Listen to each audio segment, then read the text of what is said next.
10. bab. Yerusalimning podshohi Adoni Zidik Yoshuva'ning Erixa shahrini vayron qilib, podshohini o'ltirganlikni va shuningga o'xshash Oy shahrini mu taltukuz vayron qilib, podshohini o'ltirganlikni angladi. U yana Gibonliklarning İsraillar bilan tinchlik ahdinomasi tuzib, İsraillar orasida yashayotganligini angladi. Padişah Adoni Zidik bu ishlarni anglab intayin qo'rqdi. Chunki Gibon shahri Oy shahridan mu cho'ng bo'lib, podshohi ba bir necha shaharga tang edi. Odamlari mu botir edi. Yerusalimning podshohi Adoni Zidik, Hebron podshohi Hoham, Yarmut podshohi Piram, Lakish podshohi Yafiya ve Aglon podshohi Gibirga elçi evetip, ularga mundaq dedi. Sizlar kelib, Gibon şehirge hücum qilishimga yordam beringlar. Chunki ular Yoshua ve İsraillar bilan tinchlik ahdinomasi tuzishibdi.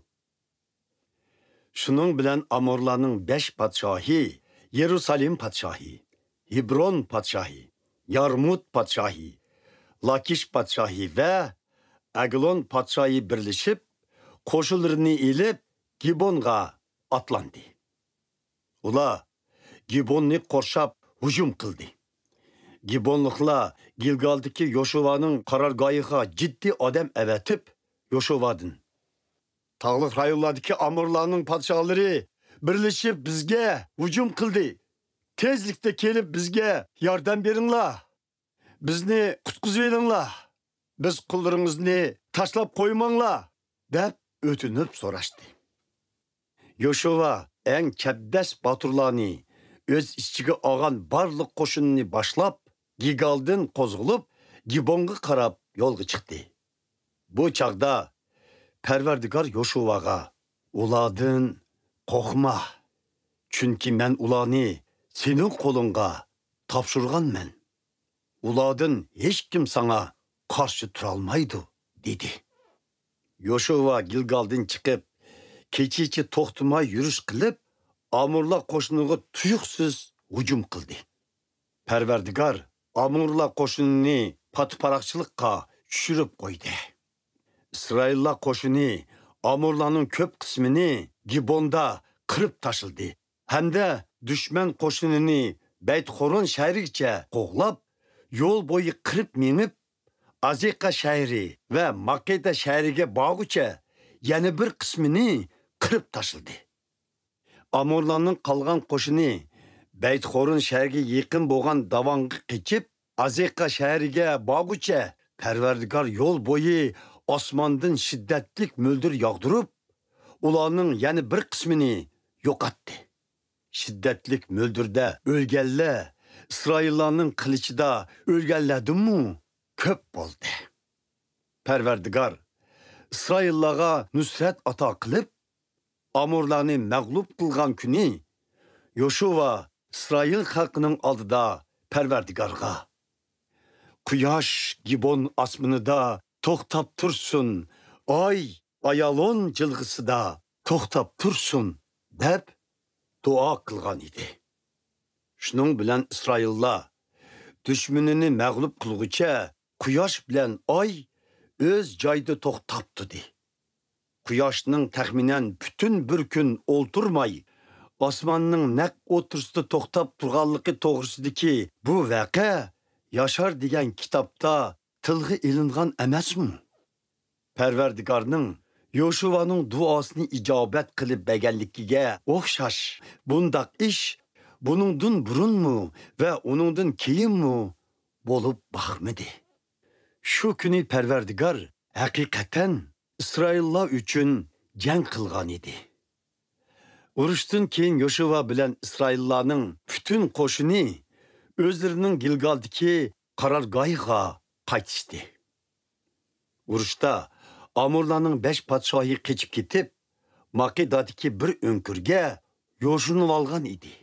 Yoshuva Amorlarning 5 podshohining Maqidadaki bir önkürge yoşunub algan yeridan tepilganligini anglab qo'shinlarga bir necha odam qo'ram toshlar bilan önkürning og'zini etib qo'yib, u yerni ko'zat qilsin. Qolganlaringlar qochgan dushmanning oqsidan davomli qo'g'lab hujum qilinglar. Ularning o'z shaharlariga kirishiga yo'l qo'ymanglar. Parvardigoringlar Xudo ularni qo'linglarga topshirib berdi, deb buyruq qildi. Yoshua ve İsrail qo'shini ularning hammasini degudek yo'qotdi. Az bir qismi sepillari mustahkam shaharlarga qechib kirib oldi. İsrail qo'shini Makkadagi qarorgohiga, ya'ni Yoshuaning yeniga sog' salomat qaytib keldi.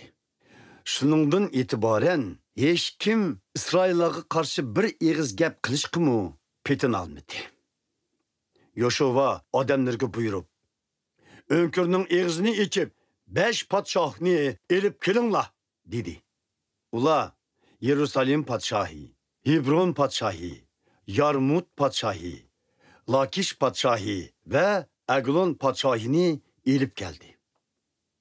Ular elib kelinganda Yoshua barliq İsrail qo'shinini yig'ib, ularning sarkardalariga bu podshohlarning bo'yniga dasanglar, dedi.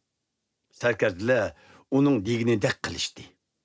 Yoshua qo'shinlariga hergiz qo'rqmanglar, ham o'tiqmanglar. Qaysar ve jasoratli bo'linglar. Parvardigor sizlarga qarshi chiqmoqchi bo'lgan barliq dushmanlaringlarni moshundoq kunga qo'ydi, dedi. Keyin Yoshua 5 podshohni o'ltirib, ularni 5 daraxtga esib qo'yishga buyruq qildi. Kesh kirguchi bu jasadlar daraxtda esiqliq tutdi. Kun patqanda Yoshua podshohlarning jasadini daraxtdan tushirib, ularni o'zlari yo'shinib olgan önkürge tashlab, önkürning eg'izini qo'ram toshlar bilan etib etishga buyurdi. Bu toshlar hozirmi shu yerda bor. Shu vaqtda Yoshua Makkada shahrini egilib, bu shaharning podshohi ve barliq odamlarini birini tirik qoldirmay, qilich bilan hammasini tal to'kkiz yo'qotdi. Ular bu shaharning podshohini Erixa shahrining podshohini o'ltirganga o'xshash o'ltirdi. Keyin Yoshua İsrail qo'shinini boshlab berib, Libnah shahriga hujum qildi. Parvardigor Libnah shahrining podshohini ve onun barliq odamlarini İsraillarning qo'liga tushirib berdi. İsraillar bu shaharning barliq odamlarini birini tirik qoldirmay, qilich bilan hammasini tal to'kkiz qirib tashildi. Ular bu shaharning podshohini xuddi Erixa shahrining podshohini o'ltirganga o'xshash o'ltirdi. Keyin Yoshua İsrail qo'shinini boshlab Libnadan ayrılıb Lakish shahriga yurish qildi. Ular shaharni qurshab hujum boshladi. Ikkinchi kuni Parvardigor Lakish shahrini İsraillarning qo'liga tushirib berdi. İsraillar Libna shahriga o'xshash bu shaharning barliq odamlarini qilich bilan qirib tashildi. Bu chaqda Gezerning podshohi Horam qo'shin boshlab shahardagilarga yordamga kelgan edi. Ammo Yoshua Horam podsho ve onun qo'shinini qirib tashlab, hech kimni tirik qoldirmadi. Yoshua barliq İsrail qo'shinini boshlab Lakishdan ayrılıb Eglon shahriga yurish qildi. Ular shaharni qurshab hujum boshladi. Shu kuni İsraillar bu shaharni egilib, barliq xalqni qilich bilan qirib tashladi. Ular Lakishdagiga o'xshash bu shaharning barliq odamlarini tal to'kkiz yo'qotdi. Yoshua İsrail qo'shinini boshlab Eglondan Hebron shahriga yurish qilib, bu shaharga hujum qildi. Ular bu shaharni egilib, barliq odamlarini qilich bilan qirib tashladi. Podshohini o'ltirdi. Hech kim tirik qolmadi. Ular shahar atrofidagi yezlardagi odamlarni tirik qo'ymadi. Ular xuddi Eglonda qilganga o'xshash bu shaharning odamlarini tal to'kkiz yo'qotdi. Keyin Yoshua yana İsrail qo'shinini boshlab kayniga yenib, Dibir shahriga hujum qildi.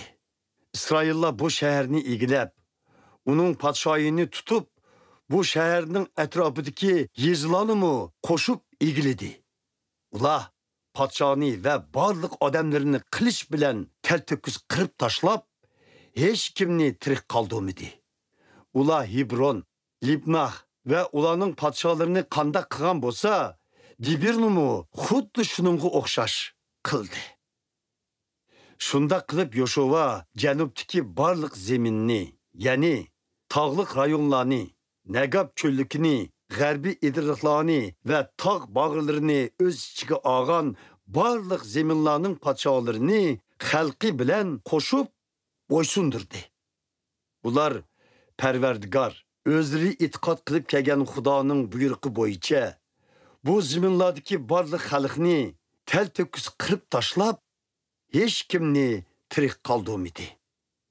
Yoshua Kadesh Barneya shahri bilan Gaza shahrining o'tirsidagi zaminlarni va Go'shanga tava bo'lgan zaminlardan tortib, Gibon shahrigacha bo'lgan butkul zaminni bo'ysundirdi.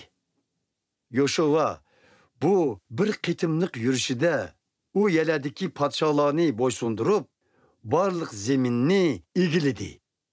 Chunki Parvardigor İsraillar e'tiqod qilib kelgan Xudo İsraillar uchun jang qilgan edi.